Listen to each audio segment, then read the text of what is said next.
When investigating the paranormal, hoaxes are guaranteed. Sometimes misidentifications, sometimes deliberate fakes, these cases can remain a mystery.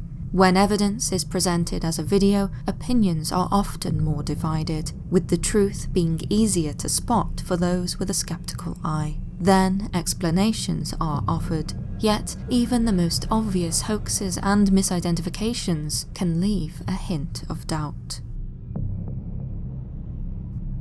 In August 2020, a lady called Rebecca was sent a strange video by her mother. During a hike through the Mission Trail Park Nature Reserve in Carmel-by-the-Sea, California, her mother came across an ivy-clad great old house that looked to have been deserted for some time. Struck by its beauty, she pulled out her phone and proceeded to film the building, telling her daughter that she was told that the charming property is known as the Murphy House. I don't know who the Murphys were, but I don't think they've lived here for a while because it looks pretty deserted, but it must have been gorgeous in its stay. It's absolutely, I could just imagine walking around here in some fancy dress or something, and just amazing. It's just beautiful.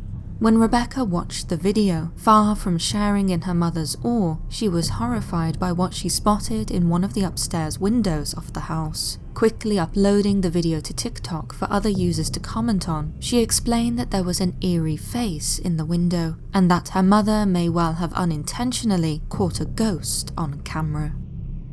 And indeed, other users were quick to remark on the face also. Some users even claimed that as well as the child, there was a second figure in the window, a ghostly man's face directly behind it.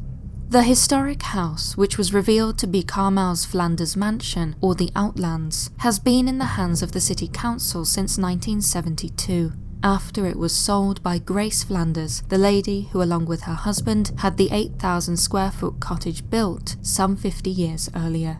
Chillingly, she and her husband only had a single child together, a boy who tragically died at the age of 11. Some claim that it was his spirit who watched Rebecca's mother from the window. With such a backstory and compelling video evidence, it is tempting to believe this ghost story. However, a day after uploading the original video, Rebecca posted a follow-up, in which the spectral figure was revealed to be a mannequin head and not the ghost of Grace Flanders' tragic son. Although undeniably still creepy, the doll, far from being paranormal, was found to be very much of this earth, and yet some still whisper that whilst the original claim of the video has been explained, with the face not being a ghost, the doll itself may be a haunted object. After all, if one looks closely, it may just be that it turns its head at the end of the video. In 2007, videos began circulating on YouTube under the username RetiredAFB, depicting a supposedly secret NASA Apollo 20 mission to the moon. According to public records, the last mission to the moon by NASA was Apollo 17 at the end of 1972. However, preparations and rocket parts were made for 3 subsequent Apollo missions, the missions later being cancelled due to budgetary concerns. That said, the videos released in 2007 purport that not only did the Apollo 20 mission happen, but that it found real evidence of an alien civilization having once existed on the moon. The videos show images of what appear to be an alien city on the lunar landscape, as well as a large deserted alien spaceship. Most famously, however, is the alleged discovery of a hibernating female alien life form.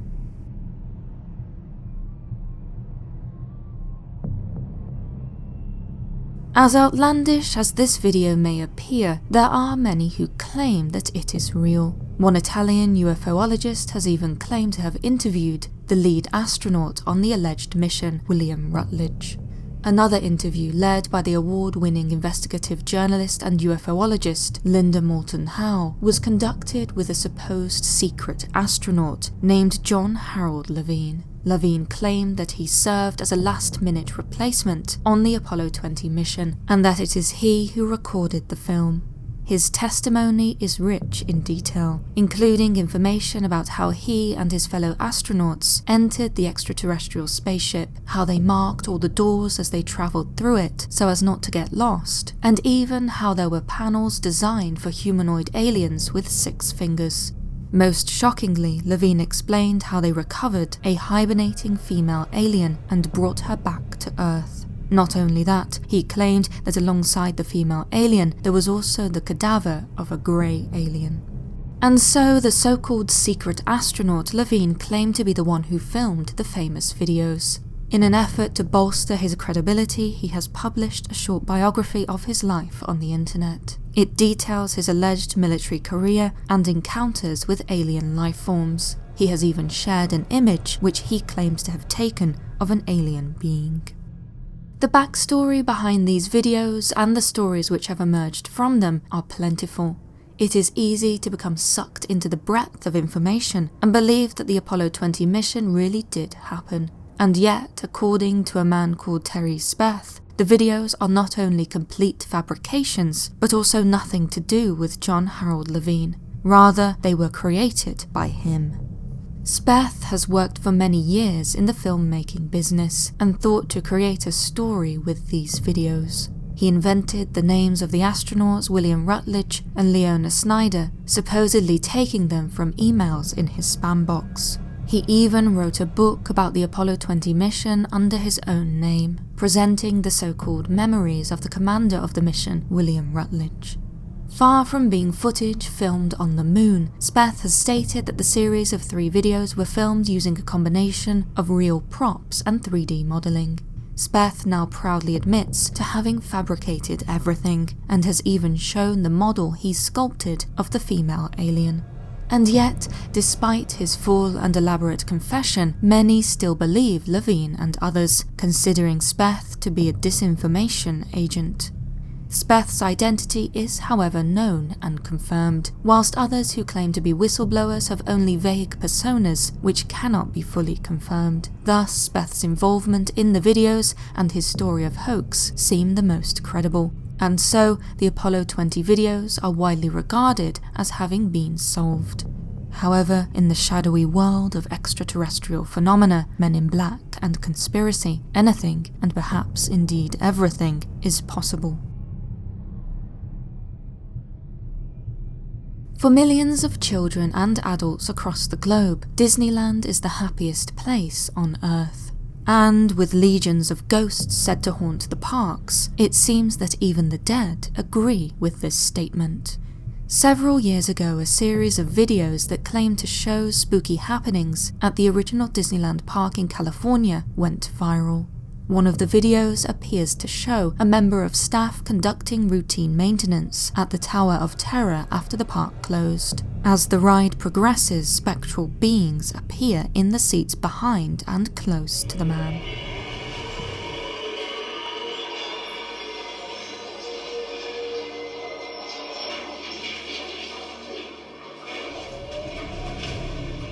Another piece of CCTV footage, this time recorded during opening hours, appears to show an ethereal entity taking a seat on the Space Mountain ride. The spirit, it was claimed at the time that the video went viral, was well known by staff at the park, and was often seen queuing for rides, most especially Space Mountain. Another of the spooky videos was said to have been filmed by a visitor to the park during the evening fireworks show at Sleeping Beauty's castle. The story connected with the video claims that at the time of filming, the lady did not notice anything out of the ordinary. When she returned home and reviewed the footage, she noticed something sinister on the roof of the castle, a grey, ghost-like figure seemingly watching the fireworks. The most famous ghost claimed to visit the park is, however, that of Walt Disney himself. Once again captured on CCTV after the park closed, this particular footage caused quite a stir when it went viral, most especially as the spectral figure is seen on multiple cameras. The spirit walks the path from the haunted mansion, even walking straight through the attraction's gates. For many years, these videos have been showcased by websites and YouTube channels that present paranormal phenomena. Whilst skeptics have tried to debunk them, many believe them to be true footage of ghosts at Disneyland. However, on the 8th of June 2020, the truth of the videos was established once and for all when a man called Christopher Cantwell came forward claiming to have been the one responsible for making them. Describing himself as one of a bunch of other secret wizards, he states that he worked for Disney several years ago, tasked with making strange videos for different business units. According to his Twitter testimony, one of Cantwell's briefs involved working from closed to open to film a series of videos that appeared to show paranormal phenomena at the park. The haunted mansion footage he claimed was filmed from the roof of the Pirates of the Caribbean. As for the Tower of Terror CCTV footage, Cantwell stated that employees do not perform maintenance, as is shown in the video. The man who appears on camera, like the figure seen on top of the castle during the fireworks show, was a stuntman. On the roof, he was dressed in white, laid over clean footage and out through VFX overlays. And so, with Cantwell's confession, these pieces of film at least have been explained. "I love that they live on," Cantwell stated in his post. And certainly, just like the spirits of the dead, these videos do continue to haunt the living, with many still believing them to be real. After all, these fraudulent videos aside, there are many others not made by Cantwell that purport to show real ghosts at Disneyland, with members of staff and visitors alike claiming to have experienced the paranormal at the park. Ever since the filming of the Patterson-Gimlin footage in 1967, the world has become used to the idea of large, hairy bipedal ape creatures being caught on camera. Bigfoot videos and photographs are numerous, and although often widely disputed, they do show society's unceasing desire to believe in a world that is more mysterious than first meets the eye. Often such footage is grainy and taken at a long distance, and thus leaves many disappointed. Therefore, when a video that is considered to be clear is released, those who believe in Bigfoot are overjoyed. Finally, they have evidence. Such was the case in 2006, when a man called Harley Hoffman came forward, claiming to have caught the elusive Sasquatch on camera 5 years earlier. And certainly the footage appears to show a dark-haired, muscular, gorilla-like ape walk through a forest. The film was captured during the daytime, and although shot from a distance, shows clear details, including the glossiness of the alleged Bigfoot's hair. When discussing the video in an interview, Hoffman states that the film and the creature it shows are absolutely real, appealing to the audience to open their minds and question the footage using scientific principles. And indeed, in the years that have followed, many have presented Hoffman's footage as the real deal. In articles and videos that explore Bigfoot evidence, his film is often cited as one of the best pieces of evidence we have for the existence of Bigfoot. And yet, a considerable issue is overlooked. The raw, unedited version of the footage has never been released, and instead only exists as promotional material for Search for Santa, a mockumentary-style film that documents an alleged global hunt for evidence of the real Santa Claus. The film claims to uncover ancient mysteries about Saint Nick, and even seems to document a thrilling and dangerous expedition to Magnetic North, in which the film's so-called researchers, led by Harley Hoffman's twin brother, Hutch Hoffman, face a devastating Class 7 blizzard. Experts shown in the film even claim that the North Pole's magnetic field has been established by Santa so as to keep himself safe from those who would intrude upon his wintry home.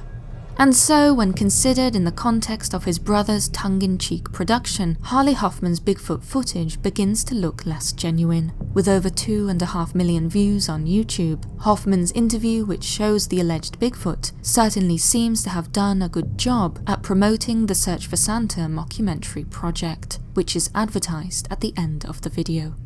When one watches the actual mockumentary, in which Harley Hoffman's footage is referenced, one learns that the motion picture depicts some characters that have been invented and events which are fictional, as stated in the end credits.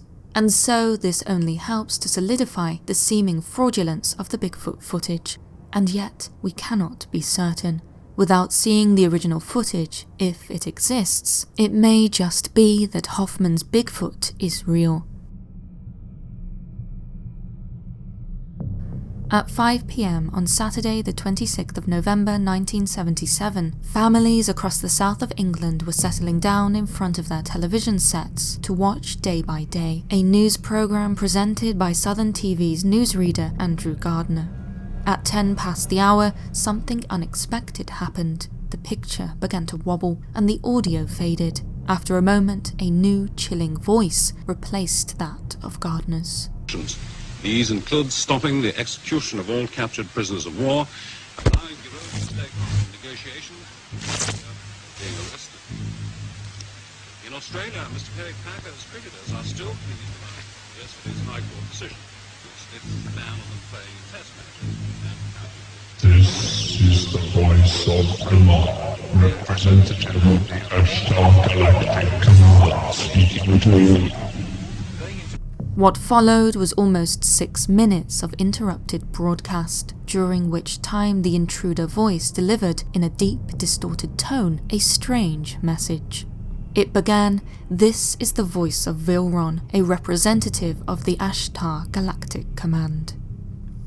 The voice claimed to be speaking to the human race in peace and wisdom, so as to warn mankind of our terrible destiny, namely a great disaster which threatens your world and the beings on our worlds around you. The so-called voice of Vilron stated that as the planet passes into the new age of Aquarius, mankind has the opportunity to awaken and proceed to the higher stages of its evolution. To do this, however, he said that we must show ourselves to be worthy, namely by removing all weapons of evil and acknowledging that time for conflict is now past. You have but a short time to learn to live together in peace and goodwill. Be aware also that there are many false prophets and guides at present operating on your world. The voice concluded the message by saying that they and their extraterrestrial companions have watched you grow for many years, as you too have watched our lights in your skies. And know now that we are here, the voice stated, and that there are more beings on and around your Earth than your scientists admit. We are deeply concerned about you and your path towards the light, and will do all we can to help you. The Ashtar Galactic Command thanks you for your attention. We are now leaving the phase of your existence. May you be blessed by the supreme love and triple kindness. A few moments after the voice left, the signal was restored and returned to normal shortly before the end of a Looney Tunes cartoon. As one might expect, the broadcast frightened many viewers who heard it. It was unexpected, and for all the claims of friendship by the voice, unsettling. The following day, the UK's Independent Broadcasting Authority issued a statement which explained the signal as a hoax. The station's transmitter was unusual in that it rebroadcast a signal received from another transmitter instead of being fed by a landline, and was therefore open to intrusion. The Independent Broadcasting Authority claimed that such an intrusion was responsible for the so-called alien broadcast, and that the intruder signal had originated very close to the rebroadcast receiver and was thus able to overwhelm its reception of the intended signal. The signal was explained. It had not come from outer space, but from somewhere in the south of England. And yet, even with the mystery of the signal solved, a greater mystery remained. Who was responsible for the hoax? To this day, the perpetrator has not come forward, and no one has uncovered the culprit. All that can be said is that whoever broadcast the intruder signal possessed a considerable amount of technical know-how. And so, even in a seemingly solved case of paranormal trickery, questions remain, exposing the limitations of our ability to thoroughly solve or explain some cases and footage. For all our efforts to demystify some things, it seems, are destined to remain a mystery. Thank you for watching. If you enjoyed this video, please be sure to like and subscribe for more of the paranormal, not forgetting to click the bell icon to turn on all notifications. As always, an extra special thank you to all of our members for the support you show our work. And if you are not a member and want to support us, it can be as simple as sharing our videos on social media or, of course, watching another one, such as the video suggested on the screen now. Thank you again. Until next time.